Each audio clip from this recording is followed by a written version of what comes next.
So bali magandang gabi sa inyo mga tol. So kauwi ko lang galing LBC, may pinika po tayong item. So itong item na to is galing pa siyang Leyte. Ayan, medyo malayo. Bali ngayong araw na to mga tol, may papalitan po tayong pyesa sa motor natin sa Honda Click. Ito, nakikita nyo po, yan yung battery, itong Yuasa. So hindi to umabot ng 1.5, bumigay na siya. Bali nangyari kasi nito pagka hindi siya nagamit ng mga 3 hanggang 1 linggo, sobrang hirap niya i-start. Tapos nangyari pa pagka nakahinto tayo or naka-idle tayo, biblink na yung pinaka-speedometer niya mga tol. So ayan. So etong item na binili natin, medyo kakaiba to. Kasi hindi siya Yuasa, hindi rin siya GS mga tol. So ngayon ko pa lang din siya makikita. Actually itong battery to is pina-customize ko pa po kay Makayan Marvin na taga Leyte. So bali ngayon ko pa lang siya bubuksan mga tol para sabay tayo makakita rito sa item na to. So let's go.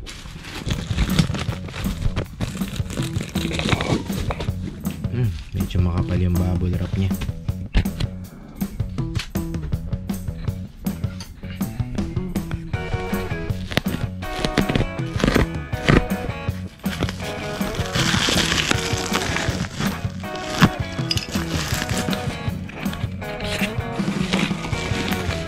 Buksan ko lang, hirap. Hirap magbukas na nag-iisa. Siyang bubble wrap. Kaya super safe talaga yung dumating na battery sa atin. So buksan pa natin. Sa mga hindi familiar sa ganitong klaseng battery mga tol, ito yung klase ng battery na pinakamaganda. Kasi meron kasing mga battery na gel type o kaya yung lead acid kung tawagin. Yung iba tinutubigan pa. Bali ang tawag sa battery na to mga tol is LiPo. LiPo4 kung tawagin or lithium iron phosphate. Ito yung klase ng battery na talagang pangmatagalan. Ang life cycle kasi ng mga gantong normal na battery is nasa 500 life cycle lang. Unlike nung sa mga gantong klase ng battery, yung LiPo, hanggang 3,000 pataas yung life cycle niya. So madalit salita mga tol, magagamit nyo siya ng halos 5 years mahigit. Compare nyo dito sa stock, sa mga Yuasa at GS. Kaya magandang klase talaga siya. Yan, medyo magaang din siya kumpara dito. Kasi itong mga lead acid kasi is merong tinutubigan. Alam ko, ayan, tinutubigan to, alam ko eh. Iba naman, hindi ko sure kung yung mga gantong klaseng batteries parang may buhangin or what. Kasi mabigat talaga siya. Etong LiPo, hindi masyado. So, bali, ang stock natin is 5AH 5.3. Etong LiPo na to, nasa 6AH to, kaya medyo mas matagal siya malobat compare dito.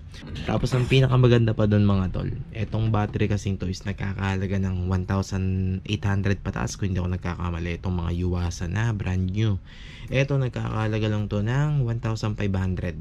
Yan, 1,500 lang to mga tol, plus shipping fee lang. And sure na mas matagal nyo magagamit to kasi magandang klaseng battery to eh. Ayan, gusto ko siyang buksan eh, gusto ko siyang pakita sa inyo. Tester natin.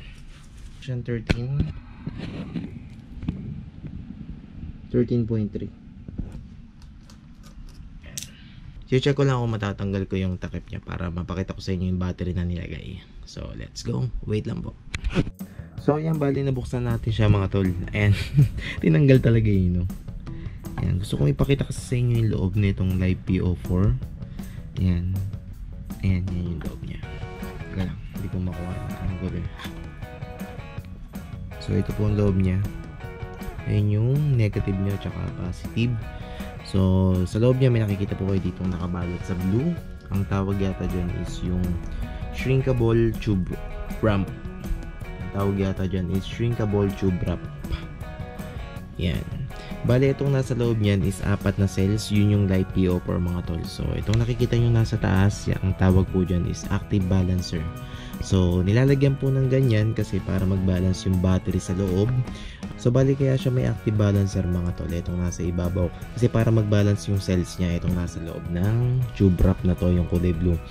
Yung 4 na cells na yan kasi pagka wala itong active balancer na to, may cells na unang mapupuno, meron ding cells na unang madi-discharge. Kumbaga hindi siya sabay-sabay mapupuno or hindi rin siya sabay-sabay mauubos. Kaya kailangan may active balancer na nakalagay. Yan po nakikita nyo. So hindi ako expert sa ganito mga tol. Yun lang yung pagkaka-research ko bago ako bumili nitong ganitong klaseng battery, and matibay talaga yung ganitong battery kasi tatagal talaga to ng 5 years pataas, sigurado yan. So yan buddy, binuksan ko na talaga siya para maipakita ko sa inyo. Then bukas pagkagising ikakabit na natin to para matest natin sa motor natin. So balik ko na to, let's go. So bali ito na siya mga tol, dinikit ko na, nilagyan ko na siya ng mga ituban para mas matibay yung pinakagilid niya. So ito, explain ko lang ulit kung ano yung pagkakaiba kung ano yung advantage ng Live PO4 dito sa mga stock na battery natin sa mga motor natin, mapa Yuasa, GS or Honda, Yamaha, basta yung stock na battery. Ang pinakamaganda kasi dito sa Live PO4 mga tol, mas malaki yung percentage na pwede natin gamitin dito. From 100% hanggang 20% pwede natin siya magamit. Samantalang itong mga gantong klaseng battery, hanggang 50% mo na siya pwede gamitin. Yun yung isang advantage ng Live PO4 batteries mga tol. So ayan, nalagay natin siya. Excited na ako pagka ini-start natin itong motor na to. So kabit ko muna siya mga tol. So ang ganyan naman pagkabit niya, hindi kayo malilito. Ito yung negative, positive, paharap sa kanya.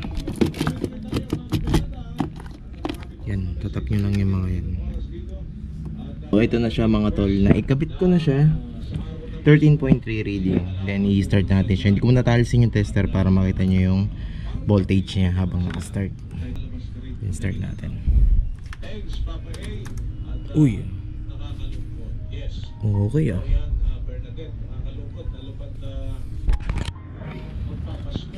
.1 kasi nag-on na yung mga ibang ano niya.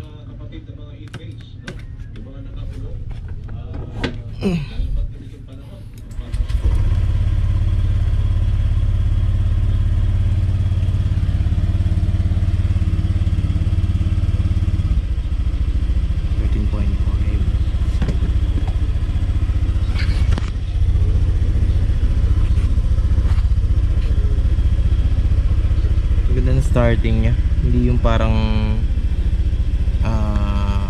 kinakapos kasi ganun na yung Yuasa yung pinagpalitan ko eh. Kaya ko siya tinitester muna mga tol, wala pa kasi akong voltmeter, hindi pa ako nakakapaglagay dito sa click.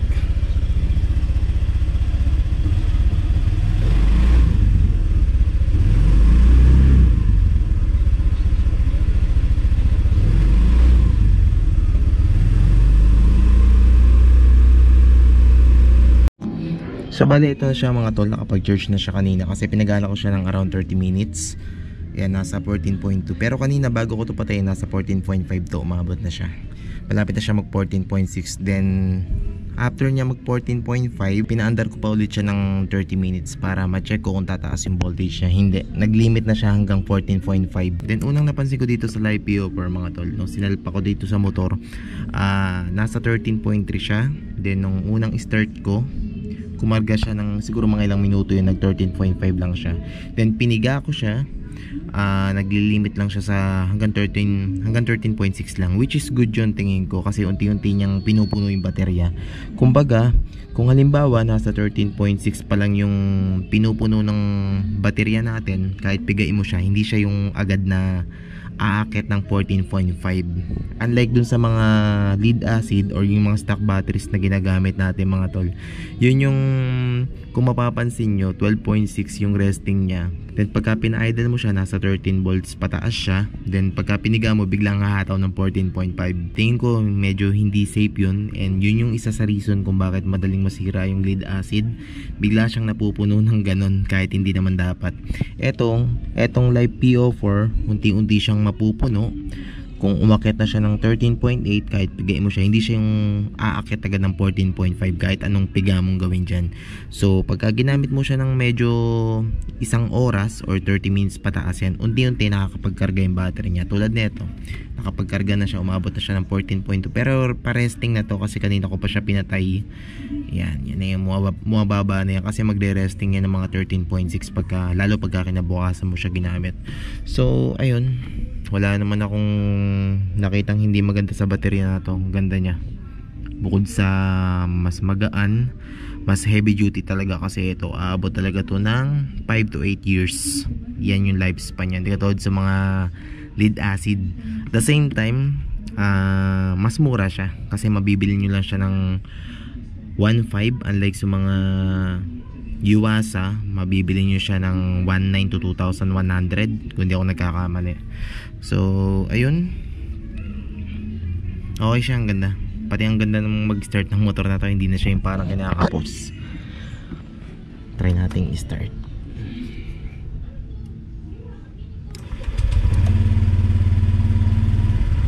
Ganda ng idle niya ngayon, eh. Buhay na buhay.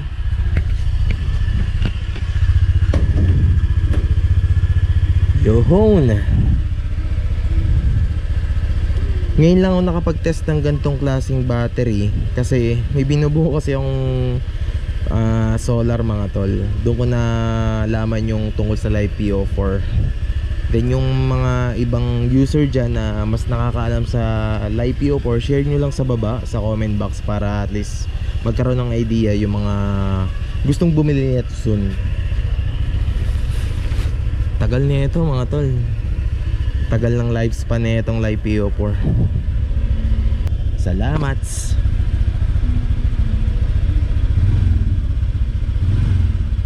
Yung lead acid pwede pa yon. Gagawin ko siguro pang ilaw-ilaw.